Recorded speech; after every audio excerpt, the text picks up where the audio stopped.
สองความทุกข์เรียกทุกขลักษณะทุกจริงจริงนะหรือทุกครั้งนั้นแหละนาสภาพไม่คงที่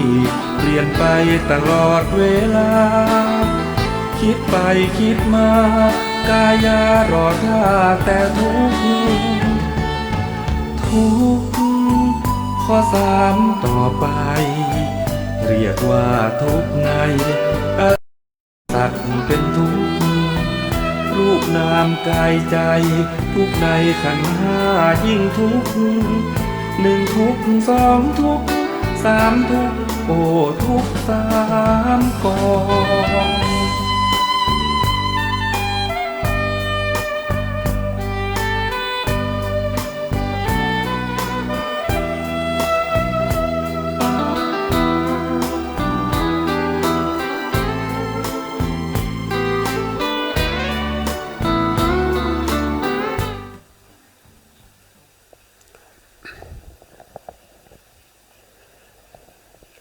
อะระหังสัมมาสัมพุทโธภะคะวาพุทธังภะคะวันตังอภิวาเทมิสวากขาโตภะคะวะตาธัมโมธัมมังนัมมาจามิสุปฏิปันโนภะคะวะโตสาวกสังโฆสังฆังนะมามิ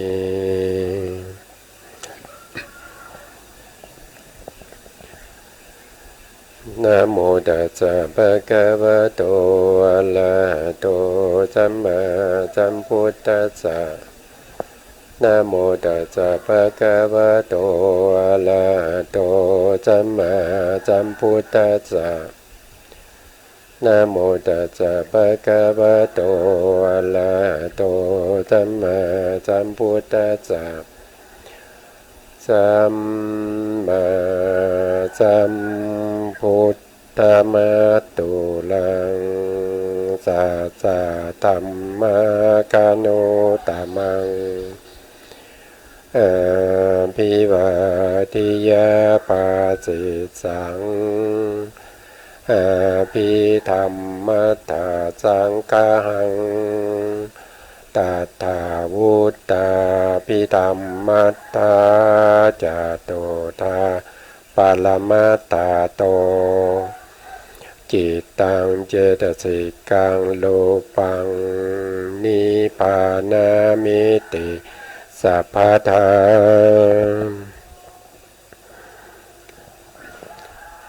ขอกราบนมัสการพระมหาเถระพระสังฆาธิการพระเถรานุเถระและขอสวัสดีท่านผู้ฟังและผู้ชมทุกท่านที่ติดตามในรายการพระไตรปิฎกดอยฟ้าในเนื้อหาของพระอภิธรรมนะครับครั้งนี้ก็เป็นครั้งที่65นะครับพอดีพิมพ์ตรงนี้ผิดไปนิดหนึ่งนะครับยังแก้ไม่ได้นะก็ไม่เป็นไรเราคุยกันไปก่อนนะครับเพราะว่าการที่เราศึกษาในเรื่องของพระอภิธรรมเราก็ศึกษาพระไตรปิฎกนั่นเองนะครับบางคนอาจจะถามว่าอภิธรรมเนี่ยมันเป็นพระไตรปิฎกหรือเปล่านะครับก็บอกว่ามันเป็นพระไตรปิฎกนะครับมันเป็นพระไตรปิฎกซึ่งพระไตรปิฎกก็จะมีอยู่3ส่วนนะครับก็จะมี1ก็คือส่วนที่1เนี่ยเรียกว่าพระวินัยปิฎกส่วนที่2เรียกว่าพระสุตตันตปิฎกส่วนที่3เนี่ยก็จะเรียกว่าเป็นอภิธรรมปิฎกนะครับซึ่ง3ส่วนนี้เป็นคำสั่งสอนของพระสัมมาสัมพุทธเจ้านะครับเป็นคำสั่งสอนของพระสัมมาสัมพุทธเจ้าที่พระพุทธองค์ได้ทรงค้นพบนะครับได้ทรงเป็นผู้ที่ทดลองมาก่อนแล้วว่าการประพฤติปฏิบัติในลักษณะอย่างนี้เนี่ยเป็นการประพฤติปฏิบัติที่สามารถทำให้เราพ้นทุกข์ได้จริงๆนะซึ่งในการประพฤติปฏิบัติ นี้ก็จะมีทั้งในส่วนที่เป็นการปฏิบัตินะครับเป็นการปฏิบัติเพื่อจะให้เข้าถึงจุดมุ่งหมายนะครับอันนี้เป็นถ้าเราเรียกว่าคำสั่งสอนของพระสัมมาสัมพุทธเจ้าก็เป็นเขาเรียกว่าเป็นส่วนที่เป็นส่วนกลางนะผมอาจจะพูดไม่เรียงระดับขอพูดใหม่นะครับส่วนที่หนึ่งเนี่ยเราจะเรียกว่าเป็นการศึกษาโดยปริยัตินะครับเป็นปริยัติธรรมนะเมื่อมีปริยัติธรรมแล้วเนี่ยเราเข้าใจเหมือนกับเราเรียนทฤษฎีก่อนนะครับเรารู้ว่าการที่เราจะทดลองอะไรสักอย่างเนี่ยเราต้องมีเครื่องไม้เครื่องมือเราก็ต้องรู้ว่าเครื่องไม้เครื่องมือนั้นมีอะไรบ้าง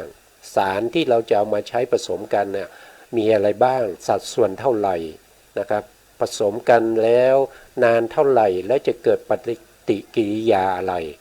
อันนี้เป็นการที่เราศึกษาอย่างตอนนี้เรากำลังศึกษาอยู่ก็คือศึกษาในปริยัติอยู่หรือเราอาจจะเรียกว่าเป็นสัจจญาณนะครับในสัจจญาณที่เรากำลังทำอยู่ก็คือศึกษาให้เกิดความรู้ความเข้าใจในปริยัติของพระสัมมาสัมพุทธเจ้าเมื่อเรามีความเข้าใจมีความสามารถที่สามารถจะนำไปประพฤติปฏิบัติได้แล้วอันนี้ก็จะเป็นอันดับที่สองนะก็จะเรียกว่าเป็นส่วนที่สองนะครับเป็นอยู่ตรงกลางนะมีอยู่3ข้อนะครับอันนี้เราก็นำไปประพฤติปฏิบัตินะครับมีการเดินจงกรมบ้างมีการนั่งสมาธิบ้างนะครับเพื่อให้เห็นอะไรให้เห็นสภาวธรรมนะสภาวธรรมที่เกิดขึ้นในตัวของเราที่มันมีอยู่ประจำเนี่ยที่มันอยู่ในร่างกายของเราเนี่ยที่มันมีอยู่แล้วที่เรามองไม่เห็นนะเมื่อเราไปเดินจงกรมนั่งสมาธิมีสมาธิได้ระดับหนึ่งนะครับเราก็จะมองเห็นเองนะครับว่ารูปมีสภาวะของความสิ้นสลายไปแปรปรวนไปเปลี่ยนแปลงไปนะครับนามธรรมก็มีลักษณะอย่างเช่นจิตเนี่ยก็มีลักษณะรู้อารมณ์นะครับเจตสิกก็เป็นอะไรเป็นส่วนที่ประกอบกับจิตเนี่ยเราก็จะได้รู้ในการปฏิบัติอันนี้เป็นส่วนที่สองส่วนที่สามเนี่ยก็คือเราปฏิบัติเสร็จแล้วนะครับเราเห็นสภาวธรรมทั้งหมดแล้วเราเข้าถึงความดับสภาวธรรมเหล่านี้เพราะสภาวธรรมเหล่านี้มันเป็นทุกขสัจมันเป็นทุกขสัจมันนำมาซึ่งความทุกข์นำมาซึ่งความทุกข์มีอะไรบ้างที่ไม่เป็นทุกข์นะครับมีมือก็เป็นมันก็เกิดโรคที่มือนะครับมีศีรษะก็มีโรคเวียนศีรษะนะมีการปวดศีรษะมีตาก็ปวดตามีหูก็ปวดหูมีจมูกก็ปวดจมูกมันไม่มีส่วนไหนที่เป็นที่ไม่รองรับความทุกข์นะครับมันรองรับความทุกข์หมดเลยนะเพราะฉะนั้นเราเข้าถึงสภาวธรรมพวกนี้แล้วเราสามารถที่จะดับสภาวธรรมพวกนี้ได้แล้วเข้าถึงนิโรธแล้วนะครับอันนั้นเราก็จะเรียกว่าเป็นปฏิเวทนะหรือที่พระพุทธองค์ทรงใช้ในธรรมจักรในธรรมจักรกัปปวัฒนสูตรที่พระพุทธองค์ทรงแสดงแก่ปัญจวัคคีย์นะพระปัญจวัคคีย์ได้ฟังแล้วก็เข้าใจว่าพระพุทธองค์ได้ตรัสรู้เป็นพระสัมมาสัมพุทธเจ้าแล้วก็สงบแล้วก็ตั้งใจฟังนะครับพระพุทธองค์ก็บอกนะครับก็มี3ขั้นตอนอย่างที่ผมว่าขั้นตอนที่1ก็คือสัจจญาณนะครับสัจจญาณคืออะไรก็คือการรู้อย่างที่เราพูดกันทุกวันนี้ก็รู้ปริยัติก่อนนะอันที่2ก็คือกิจญาณนะครับกิจญาณในกิจญาณเนี่ย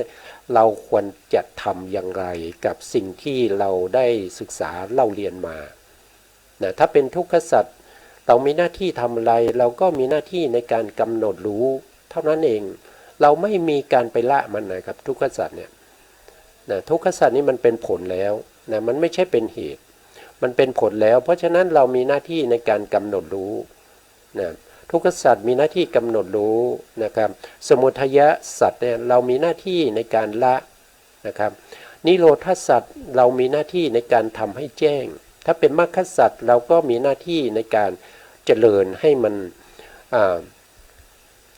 เจริญก็คือทำให้มันมีขึ้นนะครับทำให้มันมีขึ้นเรื่อยๆนะครับแล้วให้มันตั้งมั่นนะพวกนี้เป็นหน้าที่ที่เราจะต้องทำนะครับที่เราจะต้องทำในเป็นกิจในพระพุทธศาสนานะเป็นกิจในพระพุทธศาสนาถ้าเรานับถือศาสนาพุทธเนี่ยเราก็จะต้องประพฤติปฏิบัติเหล่านี้นะอันนี้เป็นสภาวะที่เราจะพบเจอนะครับต่อไปก็จะ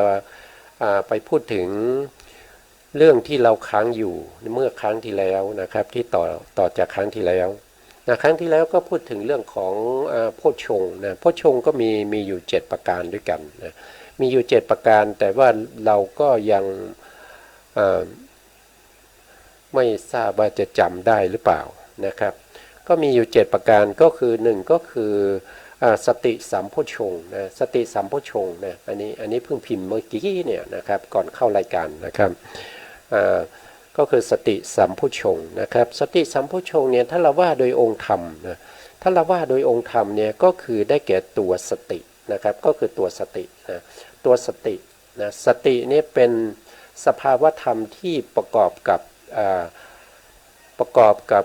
จิตที่เป็นกุศลนะครับประกอบกับสภาวะที่เป็นกุศลนะเพราะว่าเขาเป็นตัวที่เกิดขึ้นมาแล้วย่อมระลึกได้ถึงการกระทำและคำพูดที่ได้กระทำไว้หรือว่าพูดไว้นานแล้วสามารถที่จะระลึกได้นะครับก็คือตัวสตินะครับตัวสตินี้องค์ธรรมเขาคือสตินะครับสติสัมโพชฌงค์เนี่ยคือตัวสติเนี่ยเป็นตัวองค์ธรรมนะครับแล้วก็สติเนี่ยเข้าไปตั้งอยู่ในอารมณ์ของสติปัฏฐานสี่นะครับที่เราศึกษากันมาก็คือมีกายานุปัสสนาสติปัฏฐานเวทนานุปัสสนาสติปัฏฐานธรรมานุจิตตานุปัสสนาสติปัฏฐานแล้วก็ธรรมานุปัสสนาสติปัฏฐานเอาสติไปตั้งไว้เสร็จแล้วก็พิจารณานะครับใช้ปัญญาในการพิจารณานะครับเมื่อสติไปตั้งอยู่ในฐานทั้ง4แล้วมีความก็ทำให้เจริญขึ้นนะครับก็ทำให้เจริญขึ้นมีขึ้นนะสติก็มีขึ้นนะปัญญาก็มีขึ้นนะแล้วตัวสติเนี่ยนะตัวสติเนี่ยถ้าว่าโดยกิจเนี่ยเขาทำกิจอะไรนะที่เราศึกษาแล้วว่ากิจในพระพุทธศาสนานี้ก็มีอยู่4อย่างใช่ไหมครับ1ก็คือกิจของกำหนดรู้นะครับในทุกขสัตว์เรามีหน้าที่กำหนดรู้นะในสมุทัยสัตว์เรามีหน้าที่ละนะครับเรามีหน้าที่ละเพราะเป็นเหตุแห่งทุกข์นะครับแล้วก็นิโรธสัตว์เนี่ย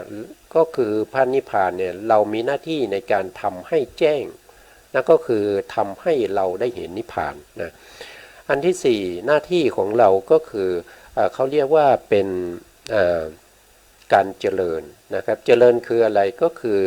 มรรคนั่นเองทำให้มรรคเนี่ยเกิดขึ้นนะทำให้มรรคเนี่ยเกิดขึ้นนะเมื่อมรรคเกิดขึ้นแล้วเนี่ยก็จะทำลายเมื่อมรรคเกิดขึ้นในมรรคจิตแล้วก็มีนิพพานเป็นอารมณ์นะครับก็จะทำลายอกุศลธรรมทั้งหลายที่อยู่ในขันธสันดานที่เราเรียกว่าเป็นอนุสัยนะครับทีนี้ตัวสติเนี่ยเขาทำลายอะไรนะครับตัวสตินี้เวลาเกิดขึ้นแล้วทำลายอะไรนะก็ทำลายความประมาทนะเมื่อมีสตินั่นแสดงว่าเราไม่มีความประมาทนั่นแสดงว่าเขาทำลายตัวความประมาทนั่นเองนะครับแล้วตัวสติเนี่ยทำให้ได้สัมโพธิญาณนะครับเกิดขึ้นนะสัมโพธิญาณเกิดขึ้นในจิตของเรานะครับอันนี้ก็เป็นรายละเอียดของตัวสติสัมโพชฌงค์ในข้อที่1นะครับข้อที่2นะครับในเรื่องของโพชฌงค์7เนี่ยนะครับข้อที่2ที่เรากำลังศึกษายังค้างอยู่เลยนะครับ ก็คือธรรมวิจยะสัมโพชฌงค์นะธรรมวิจยะสัมโพชฌงค์ถ้าว่าโดยองค์ธรรมเนี่ยก็คือได้แก่ตัวปัญญานะครับตัวปัญญานะทีนี้ปัญญาเนี่ยแต่เราทำยังไงนะครับก็คือปัญญานี้ก็คือปัญญานี้เป็นตัวที่รู้อะไรก็คือไปรู้ในเรื่องของรูปนามนะครับไปรู้ในรูปนามไปรู้อย่างไรนะไปรู้รูปนามเนี่ยไปรู้อย่างไรก็คือไปรู้ไปเห็นนะไปเห็นในรูปนามว่ารูปนามนี้มันมีการเกิดขึ้นมันมีการตั้งอยู่มันมีการดับไปมันเป็นอนิจจังทุกขังอนัตตานะครับก็คือตัวธรรมวิจยะสัมโพชฌงค์นี้นะครับที่จะเข้าไปดูในสภาวะธรรมที่เกิดอยู่ในร่างกายของเรานะว่าสภาวะธรรมเหล่านั้นเนี่ยมันมีการเกิดขึ้นตั้งอยู่แล้วก็ดับไปนะครับเป็นสภาวะธรรมที่เป็นรูปเป็นนามเหล่านั้นนะแล้วเขามีหน้าที่ถ้าว่าโดยกิจเนี่ยธรรมวิจยะสัมโพชฌงค์เนี่ยเราจะมีหน้าที่ทำยังไงก็คือต้องภาวนาต้องทำให้มีขึ้นนะครับในใจของเราเนี่ยปกติเนี่ยเราจะไม่มีธรรมวิจยะสัมโพชฌงค์หน้าที่ของเราก็คือต้องทำให้มันมีขึ้นนะทำให้มันมีขึ้นแล้วให้มันตั้งอยู่ได้แล้วก็ให้มันเจริญยิ่งขึ้นไปนะอันนี้ก็คือธรรมวิจยะสัมโพชฌงค์ถ้าทำลายว่าโดยธรรมวิจยะสัมโพชฌงค์เนี่ยเกิดขึ้นแล้วเขาทำลายอะไรนะครับก็บอกว่าเขาทำลายตัวโมหะนะครับทำลายตัวอวิชชานะทำลายตัวอวิชชานะครับเมื่อเขาเกิดขึ้นแล้วเนี่ยนะครับเขาเจริญขึ้นนะครับเขาตั้งอยู่ได้เจริญขึ้นนั่นก็แสดงว่าเขาก็เป็นสัมโพธิญาณนะครับเป็นองค์แห่งการตรัสรู้นะครับไม่ว่าจะเป็นสติก็ตามนะครับเป็นธรรมวิจยะสัมโพชฌงค์ก็ตามเป็นตัวที่เป็นองค์แห่งการตรัสรู้นะครับเป็นองค์แห่งการตรัสรู้นะต่อไปก็ข้อที่3ก็จะเป็นวิริยะสัมโพชฌงค์นะวิริยะสัมโพชฌงค์ก็คือองค์ธรรมเขาก็คือได้แก่วิริยะคืออะไรวิริยะก็คือความพยายามนะความพยายามความขยันนะความขยันความหมั่นนะประกอบในสภาวธรรมที่เป็นกุศลธรรมทั้งหลายนะถ้าว่าโดยตัวองค์ธรรมก็คือได้แต่ตัววิริยะเจตสิกนะวิริยะเจตสิกนะครับมีความพยายามนะครับมีความพยายามอย่างแรงกล้าในการที่จะละอกุศลธรรมทั้งหลายนะอกุศลธรรมที่มันเกิดขึ้นในใจของเราแล้วเนี่ยตัววิริยะเนี่ยจะมีความพยายามในการที่จะละอกุศลที่เกิดขึ้นแล้วนะแล้วก็มีความพยายามในการระมัดระวังในอกุศลที่จะเกิดขึ้นอีกนะครับที่จะเกิดขึ้นต้องระมัดระวังไม่ให้มันเกิดขึ้นนะต้องพยายามกีดกันอกุศลที่จะเกิดขึ้นใหม่ๆเนี่ยไม่ให้เกิดขึ้นเลยนะแล้วอันที่3เนี่ยเขามีหน้าที่ในการที่ทำให้กุศลธรรมที่ยังไม่เกิดขึ้นหรือว่า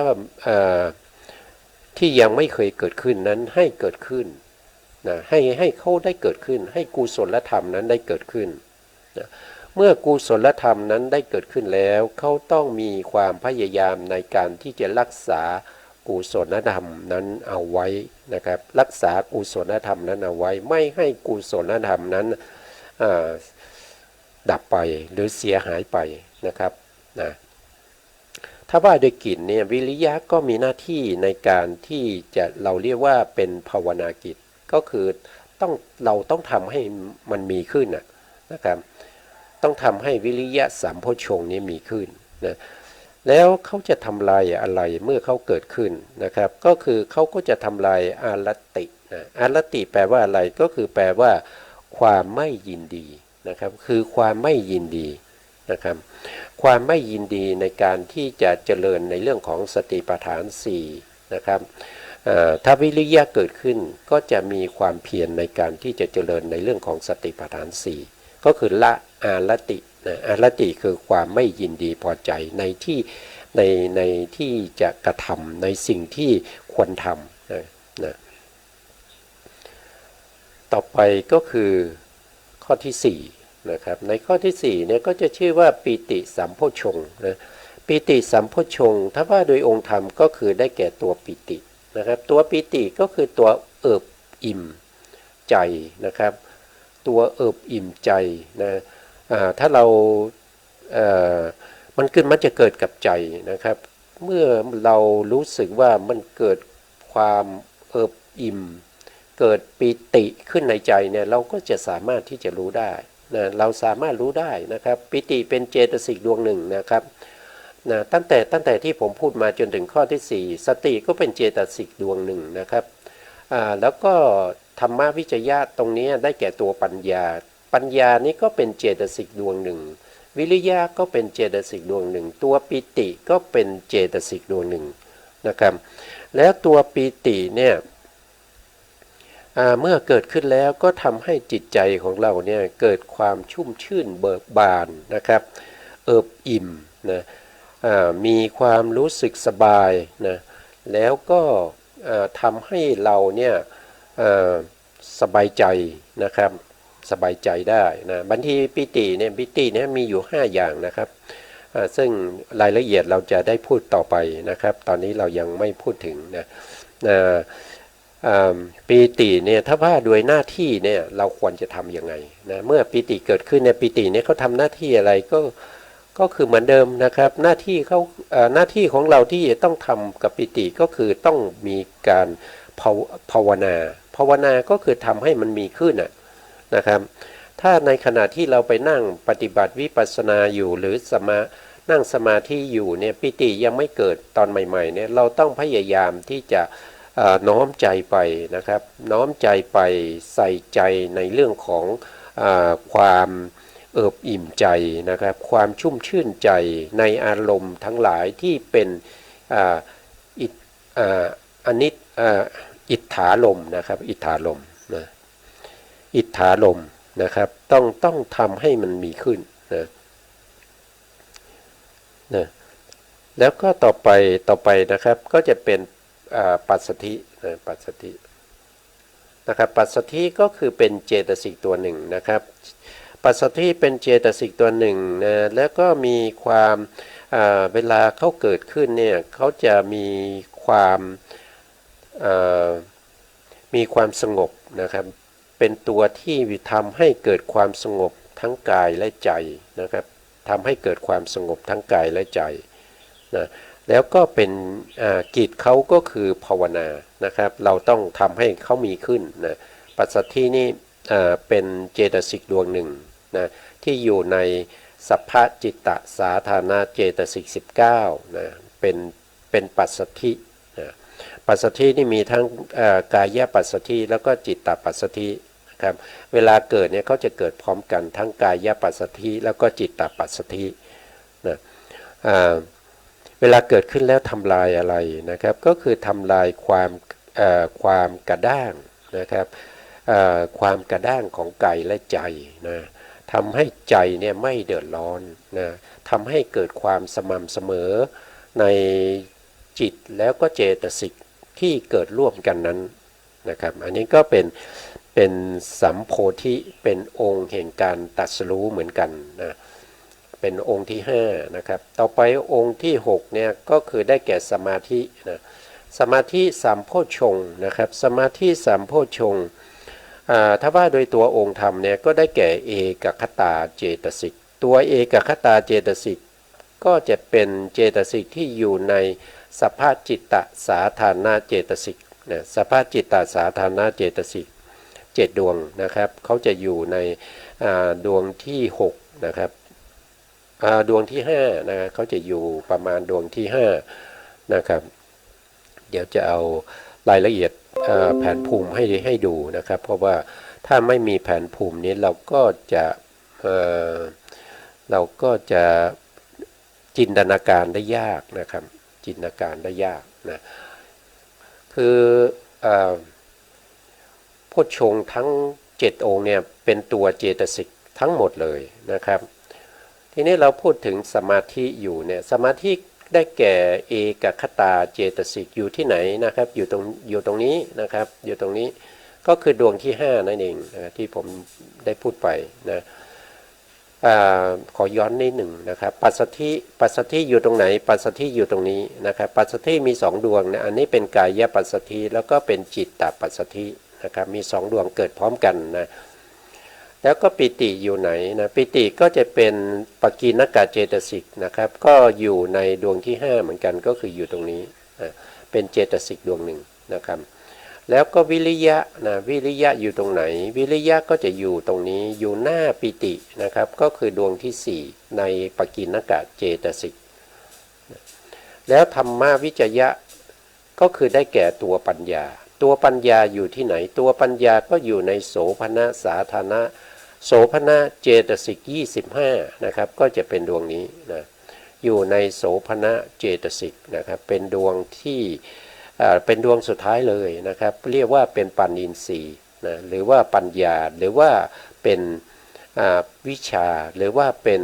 อโมหะก็ได้นะครับตัวปัญญามีอยู่หลายชื่อด้วยกันนะแล้วตัวสติล่ะตัวสติอยู่ที่ไหนนะครับตัวสติก็จะอยู่ในดวงที่2ที่เราเรียกว่าเป็นสัพพจิตตสาธารณเจตสิก19ดวงสีเหลืองนี่นะครับมีอยู่19ดวงนะมีอยู่19ดวงแต่เป็นดวงที่2นะก็เรียกว่าตัวสตินะครับนะแล้วก็กลับมาในโพชฌงค์7อีกนะครับในโพชฌงค์7สมาธินะครับสมาธิองค์ธรรมได้แก่ตัวเอกคตานะครับมีหน้าที่คืออะไรนะครับมีหน้าที่ที่ทำให้จิตตั้งมั่นนะตั้งมั่นอยู่ในอารมณ์ที่เป็นวิปัสสนานะครับตั้งมั่นอยู่ในอารมณ์วิปัสสนาอารมณ์ของวิปัสสนาเราก็ศึกษาไปแล้วนะครับตั้งแต่ต้นนะมีอะไรบ้างนะครับก็จะมีขันธ์5ใช่ไหมครับอารมณ์วิปัสสนามีอยู่6อย่างนะครับ6อย่างนั้นก็คือ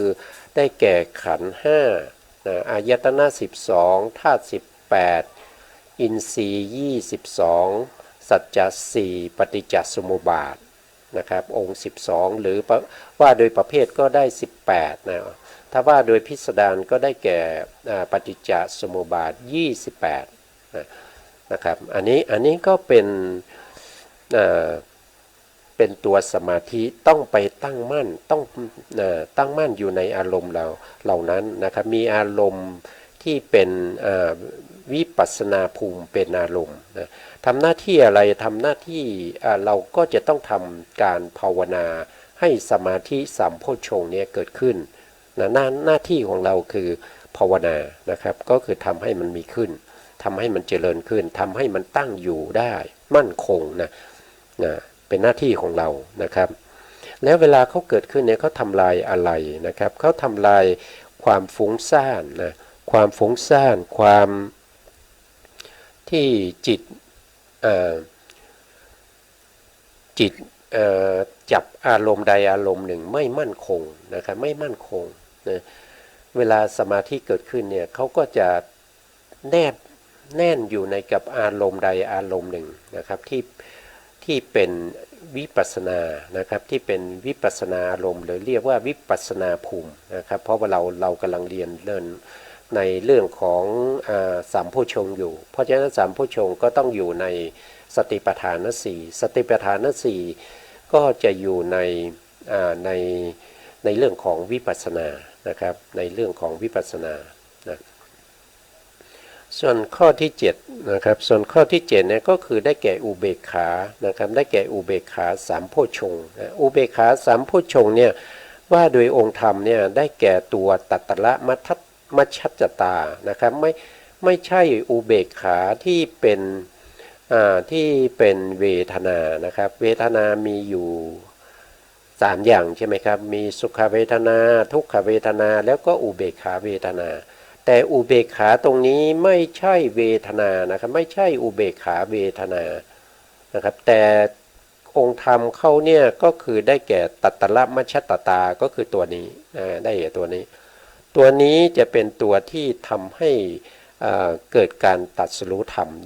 ได้ด้วยนะครับเรียกว่าเป็นอุเบกขาสัมโพชฌงค์องค์แห่งการตรัสรู้นะองค์แห่งโพธิญาณ นั่นเองนะตัวนี้นะแล้วถ้ ถ้าเกิดขึ้นแล้วจะเป็นยังไงนะครับก็คือทำลายทำลายความไม่มีศรัทธานะครับทำลายความไม่มีศรัทธาทำให้ศรัทธาเกิดขึ้นนะศรัทธาที่เกิดขึ้นแล้วก็ทำให้ศรัทธานั้นนะครับกับปัญญาเนี่ยให้มันเสมอกันนะมีการปรับอินทรีย์พูดง่ายๆเองมีการปรับอินทรีย์ตัวไหนเป็นตัวปรับก็คือตัวอุเบกขาตัวนี้นะอุเบกขาตัวนี้ก็คือตัตตละมัชฌตตาตัวนี้ทำหน้าที่ในการที่จะปรับศรัทธาห้านะครับศรัทธาห้ามีอะไรบ้างนะมีโทษทีนะครับปรับอินทรีย์ห้านะครับอินทรีย์ห้าก็จะมีศรัทธาใช่ไหมครับมีศรัทธามีวิริยะนะครับศรัทธาวิริยะสติสมาธิแล้วก็ปัญญาตัวอุเบกขาตัวนี้ทำหน้าที่ในการปรับอินทรีย์นะปรับอินทรีย์ที่เป็นศรัทธากับปัญญาเนี่ย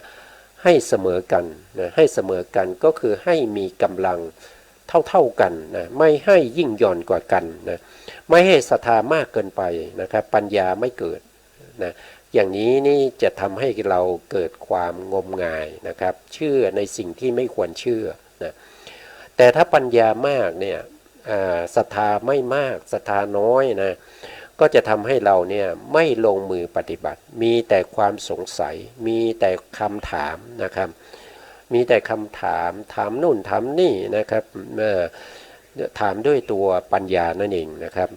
แต่ถ้าศรัทธาและก็ปัญญาเสมอกันก็จะทำให้การเจริญสติปัฏฐานสี่นะเป็นไปด้วยความสะดวกสบายไม่ติดขัดนะแล้วทีนี้ยังมีอีกนะครับเขายังทำหน้าที่ในการที่จะปรับอินทรีย์ที่เป็นวิริยินทรีย์ก็คือวิริยะนะครับตัววิริยะเนี่ยเขาจะปรับให้เสมอกับตัวสมาธินะสมาธิถ้ามีวิริยะมากนะครับก็จะเกิดความฟุ้งซ่านนะวิริยะมากก็จะเกิดความฟุ้งซ่านนะถ้าวิริยะน้อยสมาธิมากก็จะเกิดความเกียจค้านนะครับเกิดความง่วงเหงาหานอนนะเวลานั่งไปเนี่ยเราเกิดง่วงขึ้นมาเนี่ยนั่นแสดงว่าวิริยะเราหย่อนนะทีนี้การปรับเนี่ยปกติแล้วในผู้ที่ไปเจริญวิปัสสนาเนี่ยอาจารย์เขาก็จะปรับอินทรีย์ของเรานะครับก็คือมีการเดินจงกรมเนี่ยเขาจะมีการเดินจงกรมให้เท่ากับการนั่งนะครับอย่างเช่นเดินจงกรมชั่วโมงหนึ่งก็ต้องนั่งชั่วโมงหนึ่งเดินจงกรมครึ่งชั่วโมงก็ต้องนั่งครึ่งชั่วโมงอันนี้เป็นการปรับอินทรีย์นะครับเพราะว่าในการที่เราเดินจงกรมเนี่ยเราจะได้วิริยะนะครับเราจะได้วิริยะถึง70นะประมาณนะครับโดยวิปัสสนาจารย์ท่านก็ได้พูดนะครับว่าการเดินเนี่ยวิริยะจะมากนะครับจะมากกว่าสมาธินะครับจะมีอยู่70กับ30นะแต่เวลาเรามานั่งเนี่ยสมาธิเนี่ยจะมีมากกว่านะจะมีมากกว่าวิริยะนะครับสมาธิจะมี70วิริยะจะมี30นะครับเพราะฉะนั้นเราจะทำยังไงไม่ว่าในขณะที่เราเดินหรือว่าในขณะที่เรานั่งก็ตามนะครับเราจะทำให้วิริยะ50แล้วก็สมาธิ50ได้อย่างไรให้เข้าเสมอกันได้อย่างไรนั่นก็คือการที่เราจะต้องนั่งกับเดินให้เสมอกันนะครับให้เสมอกันเพื่อจะปรับอินทรีย์นะครับเพื่อจะปรับอินทรีย์นะอันนี้ก็เป็นการปรับอินทรีย์นะครับอุเบกขาหรือตัตตละมัชฌตตานะครับมีหน้าที่อะไรเรามีหน้าที่อะไรเราก็มีหน้าที่ในการที่จะทำให้เขาเกิดขึ้นนะครับก็เรียกว่าเป็นภาวนากิจนะต้องทำให้เขาเกิดขึ้นเวลาเขาเกิดขึ้นเนี่ยเขาทำลายซึ่งกรรมฉันทะนะกรรมฉันทะก็คือมีความยินดีพอใจในรูปในนามที่ปรากฏในขณะที่เราเดินก็ตามในขณะที่เรานั่งก็ตามนะครับก็จะปรากฏรูปนามขึ้นมานะครับแล้วเราก็ไปยินดีในรูปนามไปยินดีสภาวธรรมที่เราปฏิบัติแล้วเรารู้สึกว่าเราปฏิบัติแล้วเราสบายใจนะครับเราสบายใจเราเอิบอิ่มใจเรา จิตเราตั้งมั่นดีนะครับมีความสงบทั้งกายทั้งจิตอย่างเงี้ยเราก็เกิดความยินดีนั่นแสดงว่าการมาฉันทะเกิดขึ้นแล้วนะครับอุเบกขาเนี่ยที่เป็นตัตระมัชฌตตาเนี่ยก็จะต้องทำลายซึ่งกรรมฉันทะนั้นนะแล้วก็ทำลาย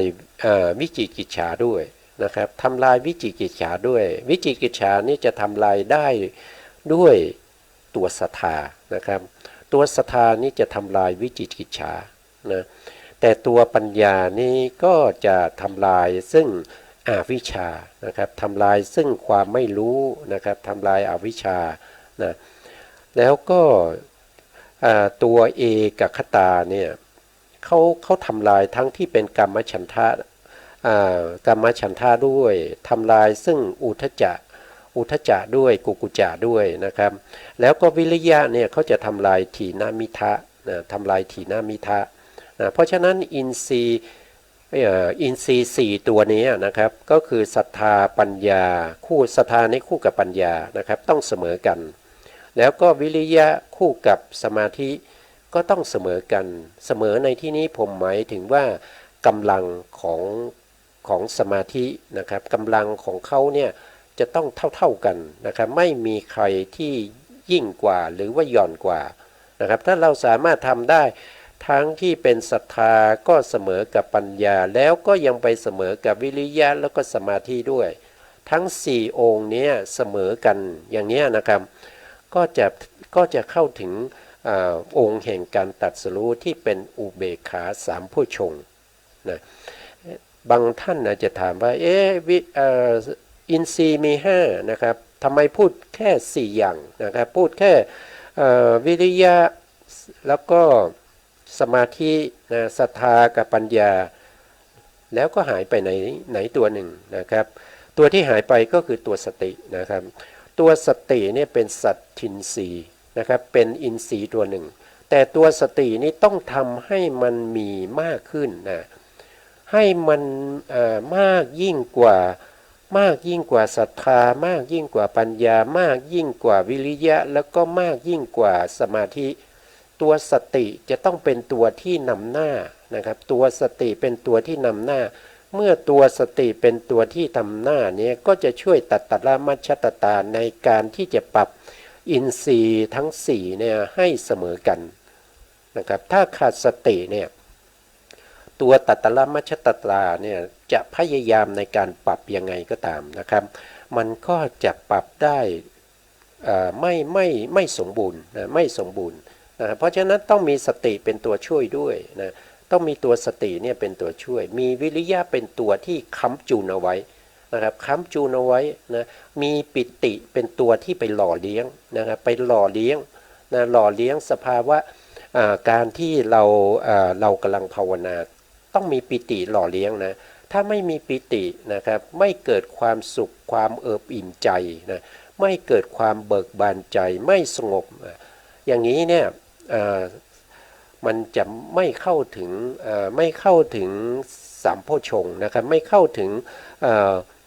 สามโพธิญาณนะไม่เข้าถึงสามโพธิญาณสติก็ไม่เป็นสติสามโพชฌงค์นะครับปัญญาก็ไม่เป็นธรรมวิจยะสามโพชฌงค์นะวิริยะก็ไม่เป็นสามโพชฌงค์อย่างนี้เป็นต้นนะครับเพราะฉะนั้น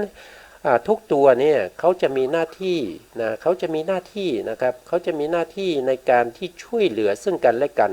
เขาจะสามัคคีกันนะครับเป็นธรรมสามัคคีในการที่จะทำให้ตรัสรู้นะครับในการที่จะตรัสรู้นะเมื่อกี้ผมพูดถึงรู้สึกว่าจะพูดพลาดไปนิดหนึ่งนะครับในเรื่องของวิริยะในเรื่องของวิริยะกับเรื่องของปิตินะครับเป็นวิริยะเนี่ยเวลาเกิดขึ้นแล้วเขาจะทำลายอะไรเขาจะทำลายเรียกว่าโกสัจฉะนะครับขอแก้ข้อความก่อนหน้านู้นนะครับวิริยะนี่เขาจะทำลายโกสัจฉะโกสัจฉะก็คืออะไรก็คือความเกียจค้านเขาจะทำลายความเกียจค้านนะครับทำให้มีความขยันมากขึ้นนะครับมีความใส่ใจมีความพยายาม มากขึ้นนะครับทำลายซึ่งความเกียจค้านนะครับแล้วก็ตัวปิตินะครับตัวปิตินี่ก็จะทำลายอารัตตินะอารัตติก็คือความไม่ยินดีนะครับผมอาจจะพูดศัพท์กันเมื่อก่อนหน้านั้นนะครับก็ให้เข้าใจตามนี้ว่าปิติเนี่ยทำลายอารัตตินะครับก็คือความไม่ยินดีนะครับไม่ยินดีในอะไรก็คือไม่ยินดีในการประพฤติปฏิบัติในสติปัฏฐานสี่ที่เรากำลังทำอยู่นะครับถ้าอารัตติเกิดขึ้นเนี่ยเขาจะไม่ยินดีในการที่จะเดินจงกรมนั่งสมาธินะครับเวลาวิปัสสนาจารย์ให้นั่งเขาก็อาจจะนั่งโดยใจลอยนะครับไม่กำหนดอารมณ์นะครับไม่กำหนดในเรื่องของถ้าคนบางท่านก็เป็นอานาปานสติก็ไม่กำหนดลมหายใจเข้าออกบางคนก็จะเป็นพุทโธนะครับบางคนก็จะเป็นพองหนอยุบหนอเขาก็ไม่สนใจเขาก็นั่งเฉยๆนะครับอันนั้นก็คือเกิดความไม่ยินดีนะครับเกิดความไม่ยินดีขึ้นแล้วนะครับก็ต้องรู้เท่าทันนะครับสิ่งพวกนี้มันเป็นนิวรณ์นะครับเข้ามาขัดขวางไม่ให้เราเนี่ยเจริญในเรื่องของคุณงามความดีทั้งหลายนะครับเพราะฉะนั้นโพชฌงค์ทั้ง7องค์นี้เป็นองค์แห่งการตรัสรู้นะครับจะต่างจากมรรคนะครับมรรคทั้ง8นะมรรคทั้ง8นี้เป็นตัวที่ทำลายซึ่งอนุสัยกิเลสนะครับ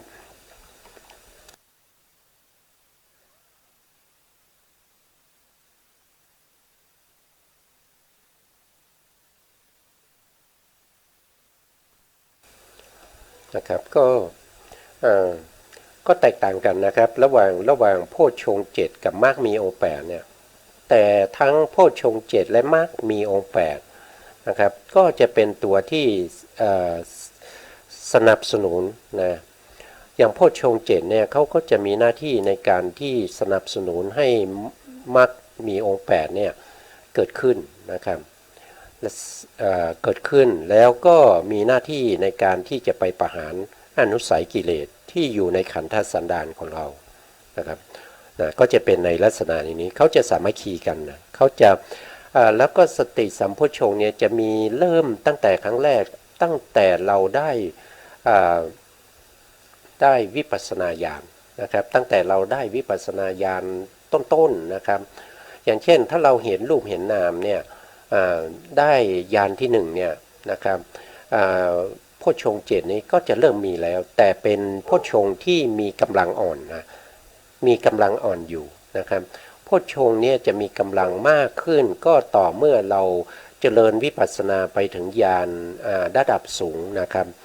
ตั้งแต่นิพพิทายานนะครับนิพพิทายานนะแล้วก็มูลจิตุกรรมตายานนะแล้วก็ปฏิสังขารญาณสังขารูปเปกขายานนะแล้วก็อนุโลมญาณก็จะไปเข้าสู่โคตภูญาณมรรคญาณผลญาณแล้วก็ได้เปลี่ยนสภาพจากปุถุชนเนี่ยกลายเป็นพระอริยะบุคคลนะเป็นโสดาบันได้ครั้งแรกก็จะเป็นโสดาบันนะครับอันนี้ก็คือเพิ่มเติมนะครับเพราะว่าทุกครั้งก็พูดถึงโพชฌงค์7โพชฌงค์7แต่ไม่ได้พิมพ์ให้ท่านผู้ฟังและผู้ชมได้ดูนะครับเพราะว่าวันนี้ก็เลยพิมพ์เพิ่มเติมขึ้นมานิดหน่อยนะครั้งที่แล้วก็พูดถึงในเรื่องของธรรมวิจยะสัมโพชฌงค์อยู่นะครับตรงธรรมวิจยะสัมโพชฌงค์นะครับธรรมวิจยะสัมโพชฌงค์จะเกิดขึ้นได้นะครับครั้งแรกนี้ก็อาศัยโยนิโสมนสิการนะแล้วก็หลังจากนั้นเนี่ยถ้าให้เขาตั้งมั่นให้เขามั่นคงเนี่ยก็จะต้องประกอบด้วยธรรม7ประการนะประกอบด้วยธรรม7ประการก็คือจะต้องมีการสอบถามนะมีการสอบถามผู้ที่ปฏิบัติวิปัสสนานะครับที่จะทำให้ธรรมวิจยะสัมโพชฌงค์เนี่ยเกิดขึ้นเนี่ยธรรมวิจยะสัมโพชฌงค์เนี่ยก็คือตัวปัญญาเขาคือตัวธรรมวิจยะสัมโพชฌงค์เนี่ยองค์ธรรมเขาคือตัวปัญญานะครับตัวปัญญาเนี่ยเป็นตัวที่จะไปวิจัยธรรมนะครับจะไปวิจัยธรรมเพราะฉะนั้นถ้าไม่มีความรู้เนี่ยธรรมวิจยะสัมโพชฌงค์เนี่ยไม่เกิดขึ้นเมื่อเราไม่มีความรู้ไม่เข้าใจเราก็ต้องมีการสอบถามนะสอบถามในเรื่องอะไรก็คือในเรื่องของขันธ์5 ก็คือพูดง่ายๆก็คือสอบถามในเรื่องของวิปัสสนาภูมิที่เราศึกษาไปแล้วก็คือขันธ์ห้านะครับขันธ์ห้าอายตนะ12ธาตุ18อินทรีย์22นะสัจจะ4นะครับแล้วก็ปฏิจจสมุปบาทองค์12นะข้อที่2เนี่ยท่านบอกว่าต้องทำให้วัตถุเนี่ยนะทำให้วัตถุผ่องใสนะวัตถุในที่นี้มีอยู่2อย่างก็คือวัตถุภายในกับภายนอกที่พูดไปเมื่อวานนะครับวัตถุภายในก็คือมีตั้งแต่การสมมติว่าเราเนี่ยมีแต่เหงื่อมีแต่ไข่ก็ต้องอาบน้ำนะครับทำให้กลิ่นเหงื่อทั้งหลายเนี่ยมันหายไปนะผมยาวก็ต้องตัดผมเล็บยาวก็ต้องตัดเล็บนะครับอันนี้เป็นวัตถุภายใน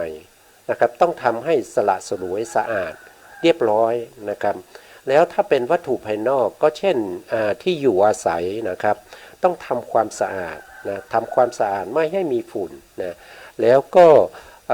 เสื้อผ้านะครับที่เราสวมใส่นะครับต้องซักให้ดีนะครับหรือว่าจีวรนะครับเครื่องบริขารต่างๆเนี่ยที่เศร้าหมองเนี่ยเราจะต้องทำให้มันดีขึ้นนะครับอันนี้เรียกว่าเป็นวัตถุภายนอกนะครับหรือว่าบางทีเราไปพบในที่อื่นเขาจะเรียกว่าเป็นปริโภทนะปริโภทก็คือเครื่องกังวลใจปริโภทก็มี2อย่างก็คือมหาปริโภทกับขุทกะปริโภทมหาปริโภทก็คือเครื่องกังวลใหญ่ๆนะครับเช่นเป็นห่วงญาตินะครับเป็นห่วงลูกคนหลานนะครับห่วงการงานนะครับห่วงอะไรต่างๆพวกนี้มันเป็นตัวที่มาขัดขวางในเรื่องของการปฏิบัติธรรมนะอย่างขุทกะปริโภทก็คือเรื่องของผมยาวเล็บยาวนะครับเสื้อผ้าไม่สะอาดที่อยู่ไม่อะไรพวกนี้นะครับเราก็ต้องทำนะเราก็ต้องทำให้สะอาดนะแล้วเรื่องของปราบอินทรีย์นะครับเรื่องของปราบอินทรีย์เนี่ยผมก็ได้พูดไปก่อนหน้านั้นนะครับว่าจะต้องปราบอินทรีย์อินทรีย์มีอยู่5อย่างนะครับในที่นี้ใช้อินทรีย์5เท่านั้นนะจริงๆอินทรีย์มีอยู่22ตามที่เราได้เรียนในเรื่องของวิปัสสนาภูมิมาแล้วนะมีอยู่22อย่างนะครับแต่ในที่นี้ที่จะทำให้ธรรมวิจยะสัมโพชฌงค์เนี่ยที่เกิดขึ้นแล้วบริบูรณ์นะได้เนี่ยก็จะต้องหมายถึงอินทรีย์5ก็ต้องมีการปรับอินทรีย์5อันดับที่1เลยนั่นคือตัวสตินะตัวสตินี้จะต้องทำให้มีมากยิ่งขึ้นแล้วก็ต้องเป็นผู้นำนะครับเป็นผู้นำในอินทรีย์ที่เหลืออีก4นะครับอินทรีย์ที่เหลือ4ก็คือที่ได้พูดไปเมื่อกี้นะครับก็คือศรัทธานะศรัทธาก็ให้เสมอกับปัญญานะศรัทธากับปัญญาเนี่ยได้มาจากไหนได้มาจากการฟังนะครับได้มาจากการฟังศรัทธาจะเกิดขึ้นได้ต้องมีการได้ฟังนะต้องมีการได้ฟังสัจธรรมต่างๆนะครับปัญญาก็จะเกิดขึ้นได้จากการฟังการถามนะข้อที่1เนี่ยเป็นการถามเนี่ยก็คือเรื่องของปัญญานะครับปัญญาจะเกิดขึ้นได้ต้องมีการสอบถามนะมีการสอบถามนะแล้วก็นอกจากนั้นก็ยังจะมีในส่วนที่เป็นวิริยะกับสมาธินะครับที่วิริยะจะมากกว่าสมาธิก็ไม่ดีนะหรือว่าสมาธิมากกว่าวิริยะก็ไม่ดีมันมีผลที่เป็นที่จะทำให้อกุศลธรรมเกิดขึ้นนะครับอย่างเช่นวิริยะมากเนี่ยมันจะทำให้เกิดอุทธัจจะก็คือความฟุ้งซ่านเกิดขึ้นได้นะถ้าสมาธิมากนะครับก็จะทำให้เราเกิดถีนมิทะก็คือความง่วงเหงาหานอนนะครับเพราะฉะนั้นเนี่ยก็จะต้องปรับให้เสมอกันนะวิริยะกับสมาธินะครับศรัทธากับปัญญาแล้วก็มีตัวสติเป็นตัวนำหน้านะครับก็คือมีความพยายามในการปรับนะครับต้องปรับนะตัวที่จะมาช่วยปรับก็คือตัวตัตละมัชฌัตตานะครับซึ่งเป็นเจตสิกตัวหนึ่งนะเป็นเจตสิกตัวนี้นะครับเป็นตัวที่ช่วยปรับตัวนี้จะปรับได้ก็ต้องอาศัยตัวสติด้วยนะตัวสติด้วยนะครับนะแล้วต่อไปเนี่ยก็คือการเว้นจากบุคคลที่มีปัญญา3นะครับการที่เราเจริญเรื่องของวิปัสสนาเนี่ยมันเป็นเรื่องของปัญญาใช่ไหมครับ มันเป็นเรื่องของปัญญาวิหมายถึงวิเศษหรือพิเศษปัสนาแปลว่าปัญญาเพราะฉะนั้นรวมกันสองคำก็จะเป็นรู้แจ้งเห็นจริงรู้เป็นพิเศษรู้เป็นพิเศษรู้พิเศษอะไรก็คือรู้รูปนามนะครับที่เกิดขึ้นในทวารทั้ง6นะครับรูปนามที่เกิดทางตานะครับรูปนามที่มาปรากฏทางหูนะรูปนามที่เกิดทางจมูกนะครับแล้วก็เกิดทางลิ้นเกิดทางกายแล้วก็เกิดทางใจนะรูปนามพวกนี้ที่เกิดขึ้นเหล่านี้เนี่ยเราต้องมีการรู้และก็เข้าใจรูปนามสภาวะเขาเป็นอย่างไรกำหนดรู้ในสภาวะเหล่านั้นนะครับเมื่อเราไปคบกับบุคคลที่มีปัญญา3เนี่ยเขาจะไม่คุยกับเราในเรื่องพวกนี้เขาจะคุยกับเราเย็นนี้ไปคลายเครียดกันหน่อยนะครับร้านนั้นร้านนั้นร้านนี้นะครับเราเอาเบาๆก็แล้วกันเอาสักคนละกลมนะครับเขาก็ชวนเราไปดื่มสุรานะครับหรือว่าเขาชวนเราไปตกเบ็ดยิงนกตกเบ็ดนะครับอย่างนี้เป็นต้นนะครับชวนเราไปเที่ยวกลางคืนนะครับไปร้องรำฟังเพลงเที่ยวกลางคืนนะหรือว่าชวนเราไปลักทรัพย์อย่างเงี้ยนะครับหรือว่าไปปล้นนะพวกนี้มีนะครับบุคคลที่ปัญญา3เนี่ยเขาจะมีลักษณะคุณในลักษณะเขาจะเป็นอย่างนี้หรือว่าชวนเราไปลักทรัพย์นะครับหรือว่าไปทำเป็นทีมในการที่จะไปล้วงกระเป๋านะครับทำเป็นทีมเลยนะครับทีมเวิร์กเลยนะล้วงได้แล้วก็ยื่นให้คนนั้นนะคนนั้นก็ยื่นต่อไปนะครับถ้าจับได้คนหนึ่งเนี่ยมันก็ไม่มีของกลางนะครับเพราะฉะนั้นพวกนี้เป็นผู้ที่มีปัญญา3นะครับเป็นคนที่มีปัญญาแต่ในสิ่งที่เป็นอกุศลธรรมหากินแบบประเภทที่เป็นมิจฉาชีพนะครับเพราะฉะนั้นเราต้องเว้นจากบุคคลพวกนี้นะเราต้องเว้นจากบุคคลพวกนี้นะครับเพื่อที่เราจะได้ไม่ต้องไปติดนิสัยอย่างนี้มานะครับไม่ต้องไปติดนิสัยไปเห็นสิ่งที่เป็นกงจักรเป็นดอกบัวนะครับเราไม่ควรจะเป็นคนประเภทนั้นนะครับเพราะว่าเราเกิดมาเป็นมนุษย์นี้ก็ถือว่าเรามาด้วยความสว่างนะครับเรามาด้วยความสว่างนะครับแล้วก็แสงสว่างตอนนี้ก็ยังมีอยู่นะครับก็คือพระธรรมคำสั่งสอนของพระสัมมาสัมพุทธเจ้านะครับแต่เราจะถือเอาความมืดนะครับแล้วก็ไปในภพหน้าเนี่ยมันไม่สมควรนะครับเพราะฉะนั้นเรามาสว่างเราก็ต้องไปสว่างแล้วก็ต้องไปสว่างให้มากกว่าเดิมด้วยนะครับต้องไปสร้างบารมีให้มันมากขึ้นด้วยนะแล้วทีนี้ในส่วนที่เป็นในข้อต่อไปนะครับในข้อต่อไปหลังจากที่เราไม่คบบุคคลที่มีปัญญา3นะปัญญา3นี่เรารู้ได้นะครับถ้าเราคบเนี่ยเราจะรู้ได้เลยนะครับถ้าเราคบแล้วเนี่ยเราจะรู้ว่าเขาพูดแต่เรื่องที่ไม่ดีนะครับพูดแต่เรื่องที่ไม่ดีเราก็ทราบว่าเขาเป็นบุคคลที่เราควรจะห่างนะครับเราก็ตีจากนะครับแล้วก็ไปคบกับใครก็ไปคบกับผู้มีปัญญานะครับคบกับผู้มีปัญญาเรารู้ได้ว่าเขามีปัญญาได้ยังไงก็ต่อเมื่อเราได้สนทนากับเขาได้พูดคุยกับเขานะครับว่าเขาเนี่ยมีปัญญาหรือไม่นะครับถ้าเราพูดคุยในเรื่องของขันธ์5เนี่ยเขามีความรู้ในเรื่องของขันธ์5นี่มากเท่าไหร่นะครับเท่ากับเราหรือว่ามากกว่าเรานะครับเรารู้ได้นะครับเพราะฉะนั้นเราสามารถที่จะเลือกคบได้นะเราไม่ควรที่จะคบบุคคลที่ไม่ดีนะครับเป็นปาปามิตรนะเราควรจะคบแต่คนที่เป็นกัลยาณมิตรของเรานะครับเป็นบุคคลที่ถ้าเราสามารถจะคบประเภทที่เขามีความรู้เป็นพหูสูตรนะครับหรือว่าเป็นบุคคลที่ปฏิบัติธรรมจนได้ถึงสามารถที่จะเข้าไปเห็นสภาวธรรมได้นะครับได้วิปัสสนาญาณนะครับหรือว่าถ้าจะให้ดีนะครับก็เป็นอริยบุคคลเหล่านั้นนะครับแต่ไม่รู้ละหายากอยู่นะครับปัจจุบันนี้จะหาบุคคลที่เป็นโสดาบันสักคนหนึ่งเราก็ไม่รู้ว่าใครบ้างที่เป็นโสดาบันนะครับ เราจะรู้ได้จากการที่เราสนทนาธรรมกับเขานะครับถ้าเราสนทนาธรรมกับเขานะครับแล้วก็สังเกตพฤติกรรมสังเกตพฤติกรรมนะครับเพราะว่าเรามีเราศึกษาในเรื่องของคุณสมบัติข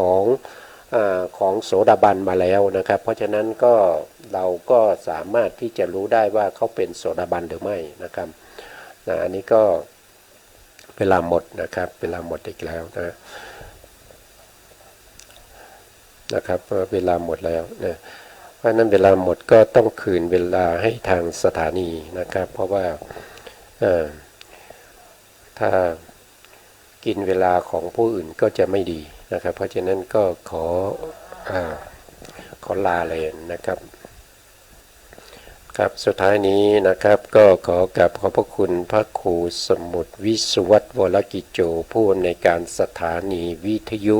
เพื่อการศึกษาพระพุทธศาสนาและวัฒนธรรมนะ FM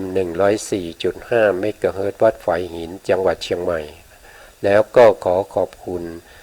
พระครูปริยัติยานุศาสตร์แล้วก็ขอบคุณท่านผู้ฟังและผู้ชมทุกท่านที่ติดตามในรายการพระไตรปิฎกลอยฟ้าในเนื้อหาของพระอภิธรรมและขอให้ท่านผู้ฟังและผู้ชมจงมีแต่ความสุขความเจริญนะครับแล้วก็ให้ได้ดวงตาเห็นธรรมในเร็วๆนี้ครับขอบคุณครับสวัสดีครับ